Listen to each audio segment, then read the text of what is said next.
43절까지입니다. 누가복음 23장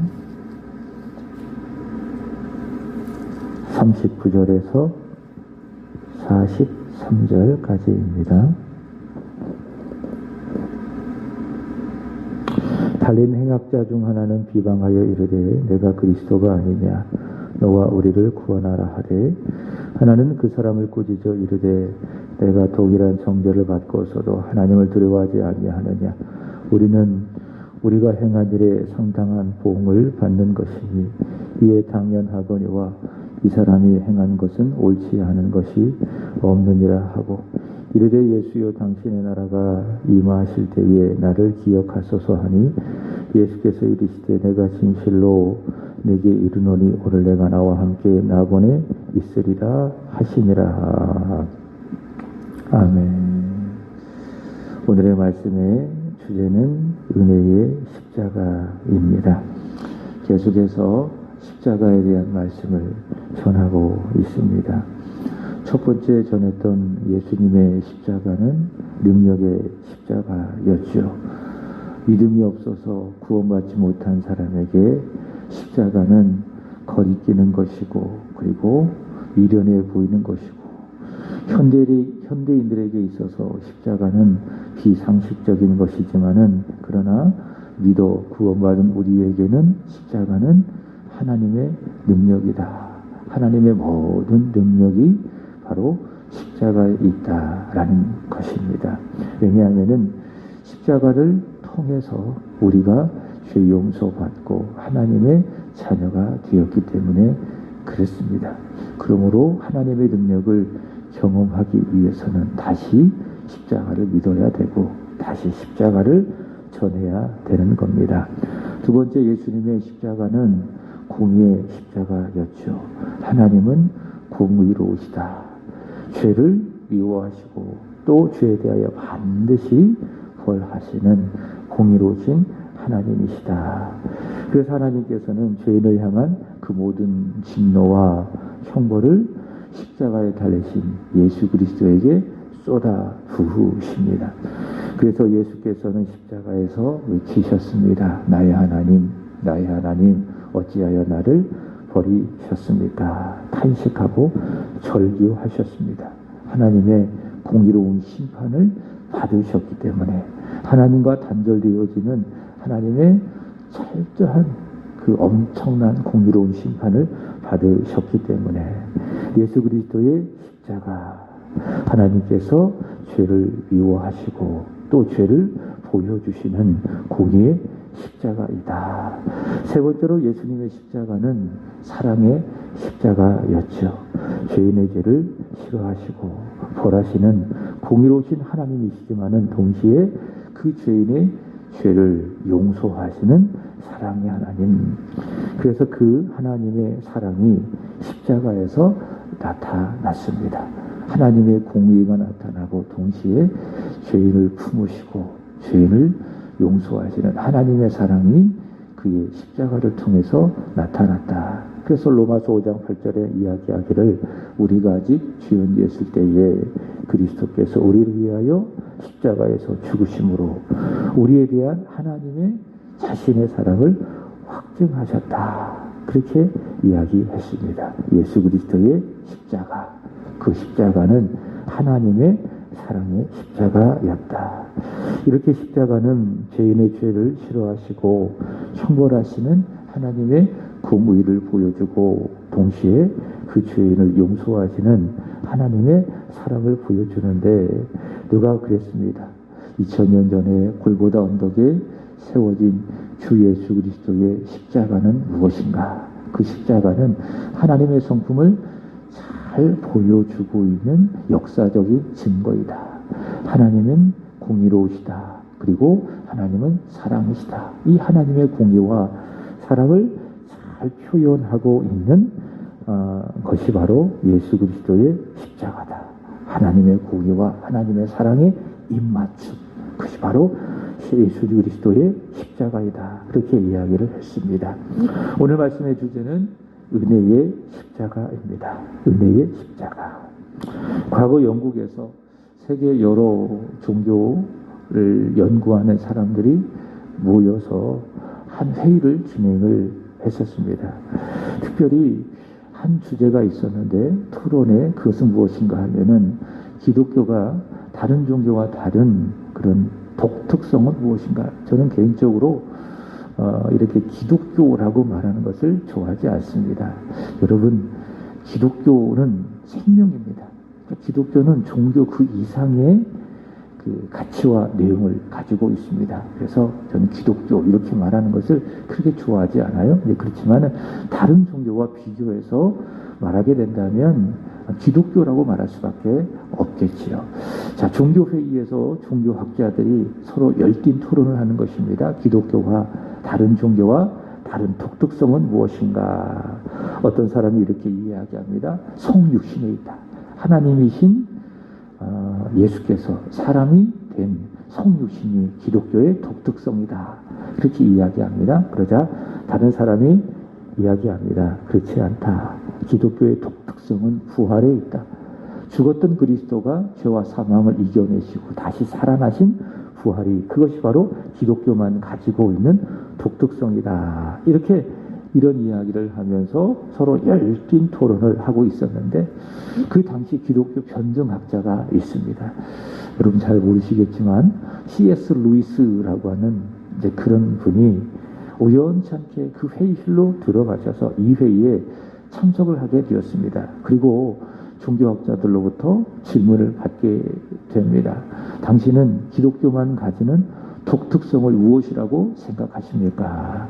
어떤 사람은 성육신이라고 이야기하고 어떤 사람은 부활이라고도 이야기하는데 당신은 어떻게 생각하십니까? 그랬더니 그분이 아주 간단하게 이야기합니다.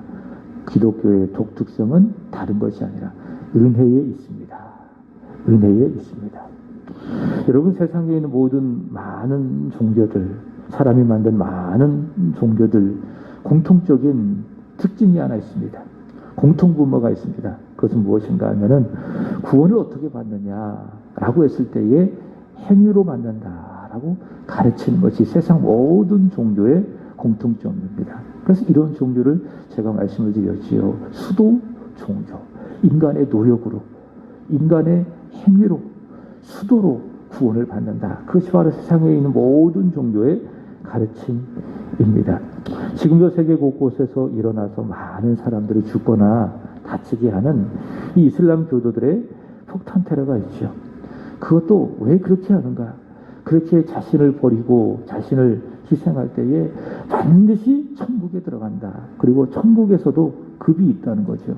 폭탄 테러 해서 자신을 희생한 사람이 들어가는 최고의 그 급이 있기 때문에 거기에 들어가기 위해서 그런 일들을 벌이는 겁니다.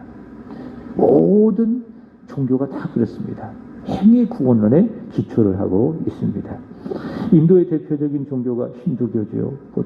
물론 불교가 인도에서 시작이 되었지만은, 그러나 인도의 민족적인 종교는 힌두교입니다. 힌두교의 카르마 교리라고 하는 것이 있습니다.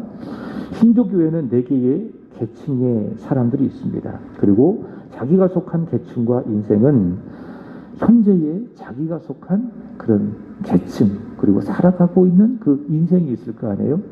그 인생은, 그 계층은 전생의 삶이 있는데 그 삶이 오늘 내가 살아가는 그런 삶의 계층, 그리고 내 인생을 결정한 것이라고 보는 것입니다.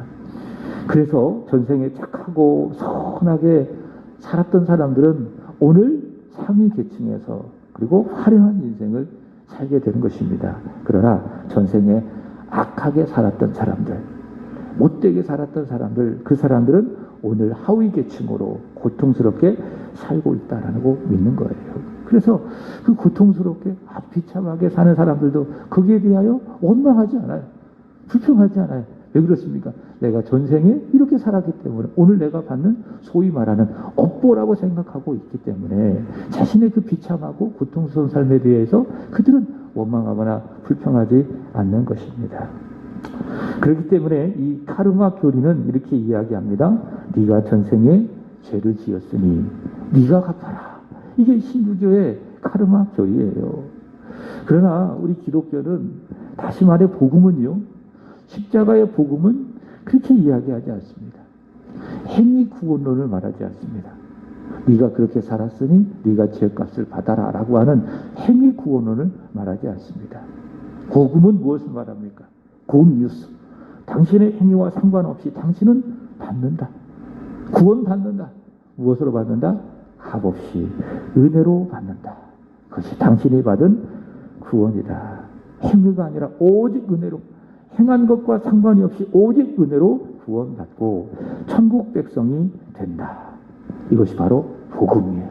이것이 바로 십자가의 복음. 그러므로 십자가의 복음은 무엇입니까? 은혜의 복음. 십자가는 어떤 십자가입니까? 값없이, 조건 없이 주어지는 은혜의 십자가이다 라고 하는 것입니다. 제가 어제 오후에 노브랜드에 좀 갔어요. 좀 살 것이 있어서 노브랜드에 갔는데 우유도 사고 반찬도 한 개 사고, 그 다음에 제가 개인적으로 좋아하는 그런 소스도 하나 사고. 근데 그 소스의 가격을 보니까는 원래 가격이 4,000원이에요. 근데 이제 그 밑에 세일가가 붙어 있습니다. 반값에 파는 겁니다. 그래가지고 야, 이 반값에 파네. 제가 좋아하는 소스이기 때문에 그래서 그거를 주저없이 딱 주워들었어요. 그리고 계산대에 가서 그래서 딱 계산하려고 하니까는 그 가격이 반값이 아니라 있는 그대로의 가격 4,200원에 가격이 찍힌 겁니다. 그래서 계산원에게 이거 2,100원인 줄 알고 샀는데 왜 4,200원입니까? 그랬더니 그분이 잠시 쭉 살펴보더니 이거는 회원가가 2,100원이지 일반 가격은 4,200원이라는 거예요. 그래서 제가 어떻게 했을까요? 그럼 안 사겠습니다. 나는 반값인 줄 알고 샀더니 이게 그렇지 않네요. 안 사겠습니다. 그랬더니 그분이 생각하지도 않고 그렇다면은 제가 이거 제 회원 번호로 눌러서 반값으로 살 수 있도록 해줄게요. 그러더라고요. 그래서 너무 고맙더라고요. 근데 그분이요, 저를 모르는 사람이에요. 저하고 전혀 상관이 없어요. 근데 자신의 번호를 통해서 자신의 일종의 포인트를 써가면서 저에게 그것을 살 수 있도록 해준 겁니다. 그죠? 그래서 저는 그것을 보면서 이게 은혜가 아닌가라는 생각이 들어요. 그분이 저를 전혀 몰라요.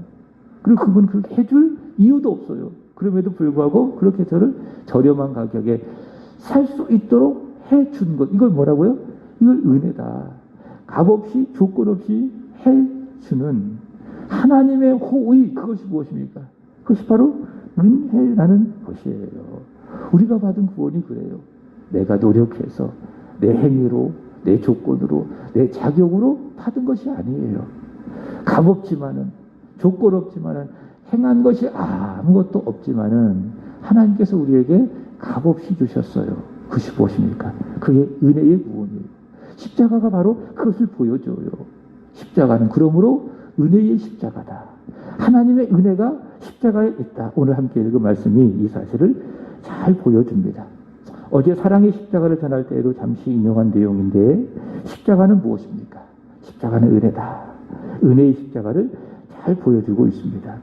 예수께서 십자가에 달리셨을 때에 예수님 양편에 강도들이 있었습니다.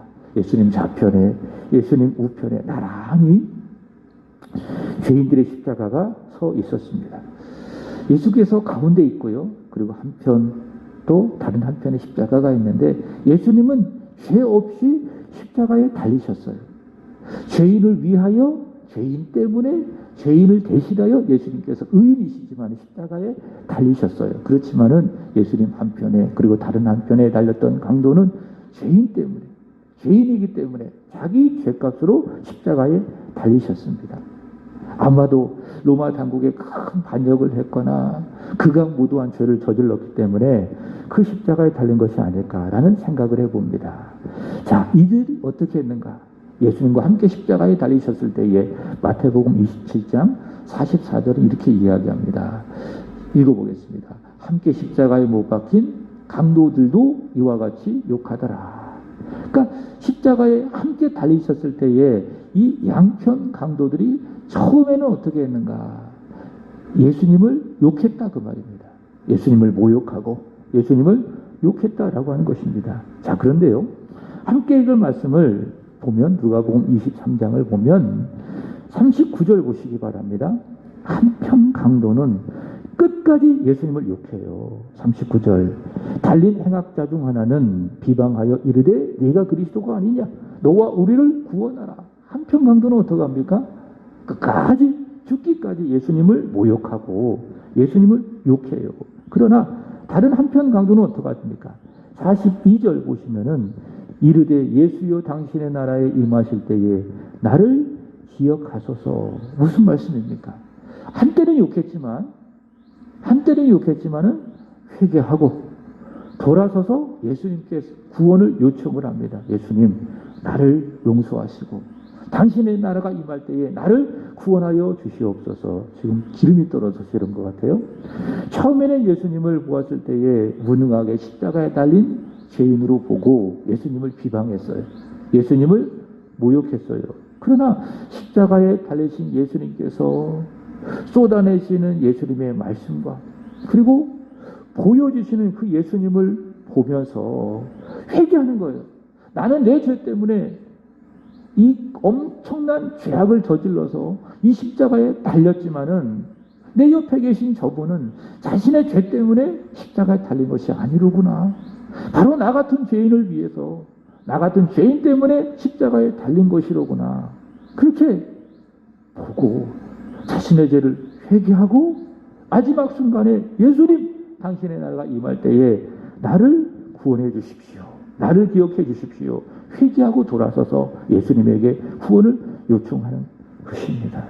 자, 그러자 예수님께서 어떻게 하십니까? 43절 예수께서 이르시되 진실로 내게 이르노니 오늘 내가 나와 함께 낙원에 있으리라.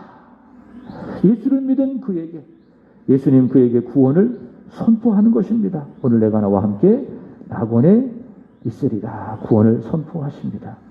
여러분, 이 강도는요 구원을 위해서 살아오지 않았습니다. 다시 말해 구원받을 만한 자격이나 조건이 있습니까? 없습니까? 없어요. 그가 달린 십자가가 그가 전혀 구원받을 수 없는 죄인임을 보여주고 있습니다. 행위 구원론에 의한다면 그는 절대로 구원을 받을 수 없는 사람이에요. 그가 달린 십자가예요. 바로 그것입니다. 그는 아무런 공로가 없어요. 자격이 없어요. 하나님의 나라에 들어갈 수 있는 조건이 아무것도 없습니다. 그러나 예수님 그에게 약속하시는 건 내가 오늘 나와 함께 낙원에 있으리라. 왜 그럴까요? 은혜가 있기 때문에. 예수께서 달린 십자가에는 무엇이 있어요? 은혜. 조건 없지만은, 자격 없지만은 죄인에게 값없이 주어지는 은혜가 있기 때문에 예수님께서는 그에게 구원을 선포하시는 것입니다. 특별히 조건이 없는 값없는 은혜, 오늘 말씀을 보시면 누구에게 주어지는가 보십시오. 한편 강도는 욕을 했잖아요. 끝까지 모욕했잖아요. 믿음이 있어요, 없어요? 없는 거예요. 없으니까 욕하죠. 그 사람에게 구원이 주어집니까? 안 주어집니까? 은혜로 구원이 절대로 주어지지 않습니다. 믿으려고도 하지 않고. 모욕하는 그에게 어떻게 은혜로 구원이 주어집니까? 은혜로 받는 구원, 십자가의 은혜는 누구에게 주어집니까? 바로 이 강도처럼 주여 당신의 나라가 임하실 때에 나를 기억하시옵소서. 믿는 사람, 예수를 자신의 구주로 믿는 사람, 자신의 죄를 회개하고 예수님을 나의 구주로 나의 하나님으로 믿는 사람에게 구원의 은혜가 주어진다라는 것을 보게 되어집니다. 18세기 영국에요, 한때 무신론자였던 사람이 있었습니다. 그리고 아프리카 노예상이었습니다. 그러니까 흑인들을 잡아다가 노예로 이렇게 팔았던 사람이 있었습니다. 노예상이죠. 그 사람이 누구인가 하면 존 뉴턴이라고 한 사람입니다. 근데 이분이 무신론자였고 또 노예를 팔아서 넘기는 노예상이었지만은 하나님의 은혜로 구원을 받았어요. 지난날 자신의 죄를 회개하고 예수님을 자신의 구주로 영접했습니다. 이 한편 강도처럼. 그리고 노예상의 일을 중단을 하고 자신을 구원하신 하나님의 은혜와 사랑에 감동하고 감격하고 그 은혜를 전하는 목사가 되어주고 하나님의 사랑을 전하는 전도자가 되었습니다. 그의 나이 82세 때에 하나님의 부름을 받았는데 그가 죽기 전에 마지막으로 유명한 말을 남겼대요. 내가 믿었기 때문에 하나님의 은혜로 내가 천국에 들어가게 될 것인데 곧 나는 세 가지 놀랄 것이다. 첫 번째로는 천국에 있을 거라고 했던 사람들이 내가 막상 천국에 가보니 있어요, 없어요? 없었기 때문에 내가 놀랄 것이고, 두 번째로는 저 사람은 절대로 천국에 올 수 없었을 거야 라고 생각했던 그 사람, 바로 그런 사람들이 천국에 있기에 내가 놀랐을 것이고, 세 번째로는 한때 무신론자였지만 노예 상인이었지만은 내가 구원을 받아서 천국에 있게 된 것에 대해서 나는 놀랄 것이다. 이 세 가지로 인해서 내가 놀랄 것이다. 이 말을 남기고 소천을 했다고 합니다. 여러분, 천국은 누가 들어갑니까? 저 사람은 천국에 들어갈 만한 자격이 있어, 그래서 들어갈까? 이런 사람이 들어가는 게 아니에요. 천국은 누가 들어갑니까? 은혜 받은 사람이 들어가는 거예요. 족불 없지만은, 자격 없지만은 은혜 있는 사람, 은혜를 믿음으로 받은 사람, 바로 그 사람이 들어가는 거예요. 오늘 한편 강도처럼 구원받을 만한 아무런 실력도 없고 조건도 없고 자격도 없지만은 주 예수 그리스도의 십자가의 은혜를 믿는 바로 그 사람이 천국에 들어가게 된다라고 하는 겁니다. 바로 존 뉴턴이 그것을 알았어요. 그래서 그가 십자가는 은혜다, 나 같은 죄인 살리신 십자가의 은혜, 그 사랑에 감동해서 그는 유명한 찬송가를 작사합니다. 그 찬송이 무엇입니까? 찬송가 305장. 나 같은 죄인 살리신 주 은혜 고마워. 잃었던 생명 찾았고 광명을 얻었네. 여러분, 예수님의 십자가는 은혜입니다. 예수님의 십자가는 은혜의 십자가입니다. 믿는 자에게 십자가는 은혜의 십자가. 그 십자가를 더욱더 굳게 붙드는 저와 여러분이 되기를 바랍니다. 은혜가 충만할 줄로 믿습니다. 은혜로 살아가게 될 줄로 믿습니다. 기도하겠습니다. 하나님, 오늘도 귀한 말씀을 통하여 은혜의 십자가 보여주셔서 감사합니다. 하나님, 그리스도의 십자가는 능력의 십자가요, 공의의 십자가요, 사랑의 십자가요, 동시에 은혜의 십자가인 줄로 믿습니다. 믿음으로 말미암아 저희들 은혜로 구원을 받았사오니 저희들 이 은혜에, 이 사랑에 감동하고 감격하게 하여 주시고 이 은혜에 구하며 이 은혜를 증거하며 살아가는 은혜의 사람들이 되게 하여 주시옵소서. 나의 행위, 나의 노력을 의지하며 살아가지 아니하게 하시고 오직 구원한 은혜의 십자가 붙들고 은혜로 살아가는 오늘 여기 모여 기도하는 사랑하는 성도들이 되게 하여 주시옵소서. 오늘도 그리스도 예수 안에서 성령으로 충만한, 은혜로 충만한 복된 하루가 되게 하여 주시고, 하나님, 우리 세한교회가 하나님 은혜의 십자가를 붙들고 올 한 해 부흥을 향하여 전진하게 하여 주시옵소서. 하나님, 예배에는 감격이 있게 하시옵소서. 말씀에는 은혜가 있게 하여 주시옵소서. 기도에는 응답이 있게 하여 주시옵소서. 찬양에는 기쁨이 있게 하시고 복음을 전하는 전도에는 열매가 있게 하여 주시옵소서. 오늘 하루의 삶을 주께 맡겨드립니다. 이 시간 찬송하고 기도할 때에 하나님의 성령으로 충만하기를 간절히 원하며 은혜가 충만하기를 원하며 예수님의 이름으로 기도합나이다. 아멘. 우리 함께 찬송 부르겠습니다.